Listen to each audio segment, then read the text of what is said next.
you check the children? Show a little match sometimes. Hi, I'm Chucky. Wanna play? Sometimes. That is better. You're gonna need a bigger boat. What's up, everyone? Welcome back to the Horror Show. I'm Cecil, Laird, and I am here to do another brand new movie review. This time I'm going to be talking about the Alexandra Aja thriller Never Let Go, starring Halle Berry. Now, this was a film that I wasn't sure what to make of. I was excited about it based on the trailer. Unfortunately, it wasn't exactly what I was hoping it was going to be, but, you know, you can't judge a movie based on what you're hoping it would be. You have to judge it based on what it is. And so that's what I'm going to do. Overall, I would say that the film is worth a watch. Do I think it's worth actually going out and spending your money on? I don't know that you need to. I don't think this is a particularly good audience experience the way that The Substance is. I don't think that this is a particular film that needs to be seen on a big screen the way some films do. So I think you're okay to wait until streaming on this one. If you want to pay for it on VOD, great, but it will be on a streaming service at one point that you've probably already started paying for. Anyway, that's likely going to be the best way for you to not feel like you've wasted money. Again, I don't think this is a waste of money if you do go see it in the theater. If you're a big Aja fan like I am, then I can understand why you'd want to go see it. I watched it on my AMC A-list, so I get 3 movies a week for $20 a month.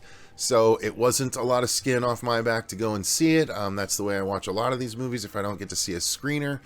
And I think that the film was fine. It was entertaining enough to watch one time, but it just wasn't anything particular to write home about to me. Just that's the overall thoughts. Getting into the story of it, it's about Halle Berry and her 2 sons.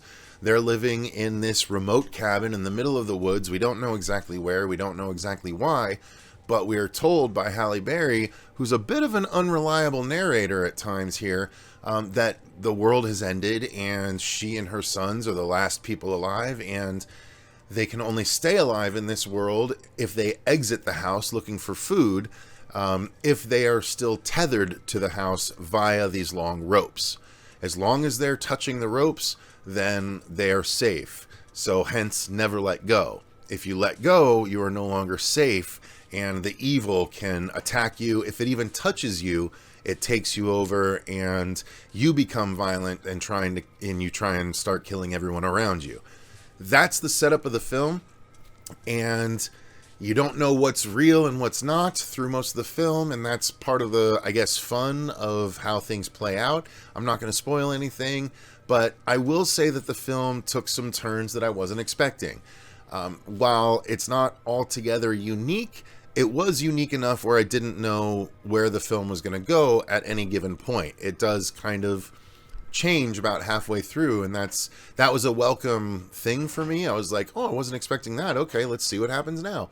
So that is a feather in its cap, in my opinion. Not a lot of movies can actually make me feel like I'm not going to be able to guess where it's going, and that was the case for this one. Whether it is interesting enough for people to spend the time, I think mileage is going to vary on that one a little bit for this film.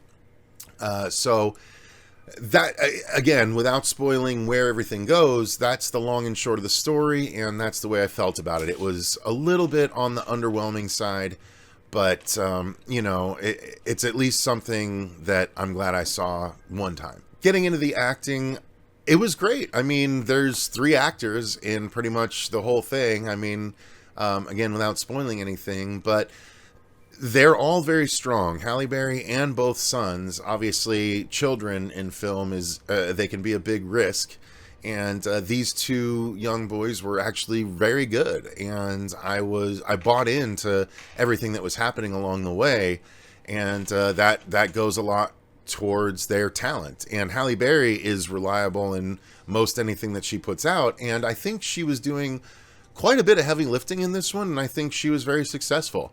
I really appreciated the way that she portrayed her character as the events played out the way that they did. I thought that it was, you know, she did a great job at keeping me engaged. So I think the acting across the board was worth it. As far as the filmmaking goes, I do think that it's funny. The cinematography was very symmetrical, and I did take note of that. But I think that was, it was all part of the style they were setting up. So they did take a lot of time to make sure all of the shots were pretty and could sort of stand out as frames of photography, any given shot. I think they accomplished that, but I don't feel like the cinematography was used particularly to help tell the story. Sometimes it's very remarkable to say that they were able to do that. Again, I think the substance is something that utilized the cinematography to help tell the story. This is just showing us the story with the cinematography, and that's well and good, but it's not anything particular to write home about. The score and the sound design I did very much like. I think those are some of the strongest aspects of the film.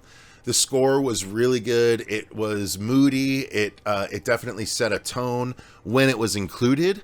I do think that the score shined at times when they chose not to have it there in order to let the events on screen carry the mood and the tone instead of having to rely on a score. But when it wasn't relying on a score and the score was there, it was very effective and very mood setting, and I really liked it.